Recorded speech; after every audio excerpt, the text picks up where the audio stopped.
Alors quand vous regardez la franc-maçonnerie américaine, qui est essentiellement une franc-maçonnerie anglo-saxonne, regardez quels sont ses objectifs.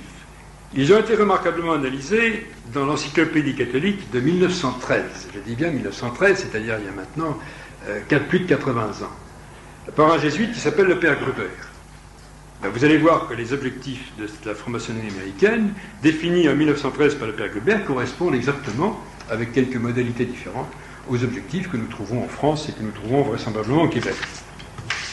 Voici le résumé que donne le père Gruber sur les objectifs maçonniques tels qu'il pouvait les voir en 1913.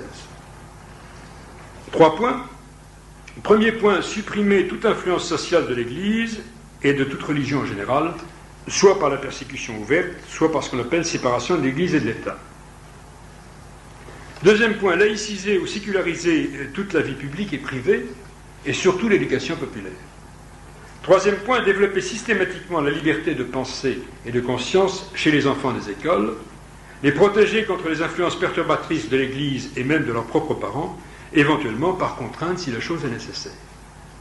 Dans ce programme, vous avez pratiquement tout le programme de sécularisation de la société, de laïcisation de la société, que nous voyons appliquer en France méthodiquement par le Grand Orient et la Grande Loge, et que l'on voit appliquer, que le père Gruber a vu en 1913 appliqué aux États-Unis. Et il est bien évident que les choses n'ont pas changé depuis cette date 1913. Quand on récapitule, l'âme du Talmud est la Kabbale. Les révolutionnaires francs-maçons de 1789 se basaient sur cette Kabbale. Notre système républicain est de nature talmudo-maçonnique. Notre république est une création maçonnique. Dans la Kabbale, comme en franc-maçonnerie, Lucifer est Dieu. On est dans le culte de Lucifer.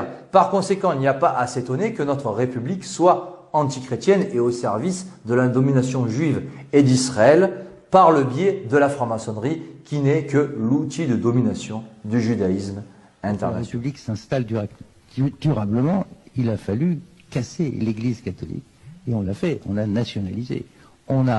Et je ne parle même pas des violences commises pendant la période vendéenne où il y a eu quand même 300 000 morts dans l'ouest de la France où on attachait les curés et les nonnes nus et pour les jeter dans la Loire.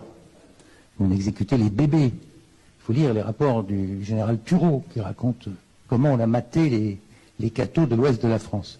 Mais après, pendant la préparation de la loi, on a viré les moines des monastères. Manu militari.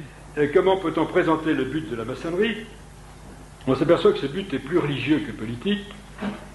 On le trouve remarquablement formulé dans les textes de la haute vente italienne, qui est une structure maçonnique de très haut niveau, qui dominait une bonne partie des maçonneries européennes dans les années qui vont de 1815 à 1850. Que disait cette haute vente? Voici un des textes qui date de 1819. Notre but final est celui de Voltaire. C'est le but de la Révolution française, c'est l'anéantissement à tout jamais du catholicisme et même de l'idée chrétienne, qui, si elle restait debout sur les ruines de Rome, en serait la perpétuation plus tard. Fin de la citation de cette haute vente italienne de 1819. Un autre franc-maçon de la haute vente a eu une formule qui est, je crois, également assez éclairante pour définir le but maçonnique. Il le dit carrément en inventant un nouveau vocable. Il s'agit, disait-il, de décatholiciser le monde. Décatholiciser le monde, tel était l'objectif de la franc-maçonnerie dans son aspect essentiel.